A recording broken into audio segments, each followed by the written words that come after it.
नमस्कार। आज के समाचार में रसिया ने अपना S-400 missile defence system Syria भेजा है। S-400 काफी उन्नत किस्म का मिसाइल सिस्टम है जो कि 400 किलोमीटर तक आने वाली जमीन से हवा तक मार करने वाला एक मिसाइल सिस्टम है, जो कि 400 किलोमीटर के दायरे में आने वाली किसी भी मिसाइल और एयरक्राफ्ट को हवा में ही मारकर नष्ट कर सकता है। S-400 S-300 का नेक्स्ट जनरेशन है। S-400 रसिया ने अपने देश को पूरी तरह बाहरी हमले से, हवाई हमले से सुरक्षित कर लिया है। दुनिया का कोई भी मिसाइल या एयरक्राफ्ट, चाहे वो परमाणु बम से ही लैस क्यों ना हो, हवा में ही मारकर नष्ट किया जा सकता है। रसिया ने अपने S-400 से अपने मुख्य शहर जैसे मॉस्को और लेनिनग्राद जैसे शहरों को पूरी तरह सुरक्षित कर लिया है। अब ये डिफेंस शील्ड सीरिया भेजा गया है और ये वही मिसाइल टेक्नोलॉजी है जिसका S-300 रसिया का ईरान को देने पर पूरी दुनिया में भूचाल मचा हुआ है। आखिर ये मिसाइल टेक्नोलॉजी है क्या? दरअसल ये S-400 मिसाइल सिस्टम दुनिया के सबसे उन्नत रेडार से युक्त है, जो हवा में आने वाले किसी भी किसी भी मिसाइल या फिर एयरक्राफ्ट को, चाहे वो सुपरसोनिक ही क्यों ना हो या फिर हाइपरसोनिक हो, हवा में ही कैच कर लेता है। और उसके बाद कंप्यूटर ये डिसाइड करता है कि वो ऑब्जेक्ट हवा में कितनी दूरी पर है और 400 किलोमीटर के अंदर रहने वाले किसी भी ऑब्जेक्ट को हवा में ही नष्ट कर सकता है। यह है S-400 टेक्नोलॉजी और ये आज सीरिया भेजा गया है। इसके बाद अमेरिका भी डर गया है, लगता तो ऐसा ही है।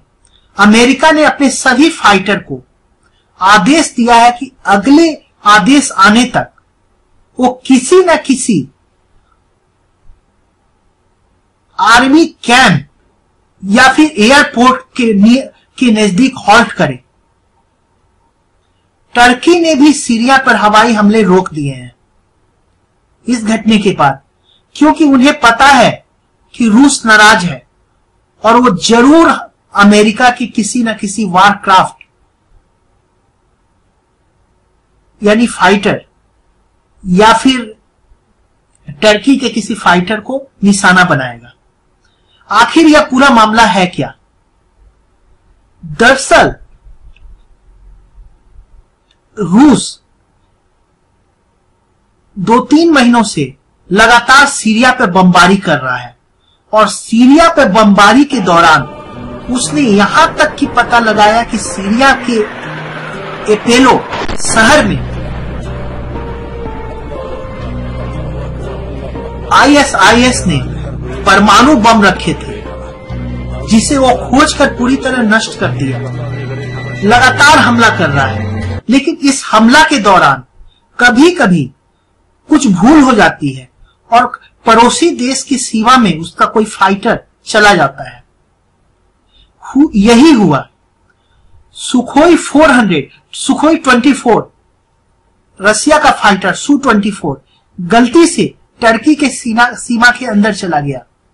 टर्की ने उसे मार गिराया। इसके तुरंत बाद रसिया ने यहां तक कहा कि वो विमान उसकी सीमा में नहीं था। बाद में टर्की के पीएम मोहम्मद होमाटुग्लू ने अपने फॉरेन मिनिस्ट्री को आदेश दिया कि वो नेटो से संपर्क करें, इससे पहले कि मामला काफी गंभीर हो जाए। और नेटो ने इमरजेंसी मीटिंग ब्रुसेल्स में बुलाई, जिसमें ये एक मत से यह फैसला लिया गया कि टर्की पर जो भी होगा पूरी की पूरी नेटो उसका सामना करेगी। पूरी की पूरी नेटो उसका सामना करेगी। इसका मतलब ये होता है कि अगर टर्की पर वार थोपा जाता है तो नेटो उसका मुकाबला करेगी साथ मिलकर। नेटो में कुल 60 कंट्रीज हैं, 60 कंट्रीज हैं नेटो में, वो रसिया का मुकाबला करेंगे, इसका यही मतलब होता है। और इसके बाद टर्की के प्रेसिडेंट ने कहा कि व्लादिमीर पुतिन आग से ना खेलें। इसका सीधा सीधा मतलब है कि टर्की रसिया के आगे झुकने को तैयार नहीं है। व्लादिमीर पुतिन ने बेशर्त माफी की मांग की थी, जिसे टर्की ने रिजेक्ट कर दिया। पहले तो कहा गया कि ये गलती से हुआ है, उन्हें पता नहीं था कि ये रशियन प्लेन है। बाद में कहा गया कि उन्होंने 3-3 बार वार्निंग दी थी। अब सवाल यह है कि जब उन्हें पता ही नहीं था तो वार्निंग कैसे दी थी? वार्निंग देते समय तो उन्हें पता चल गया होगा किस देश का प्लेन है, किस देश का फाइटर है।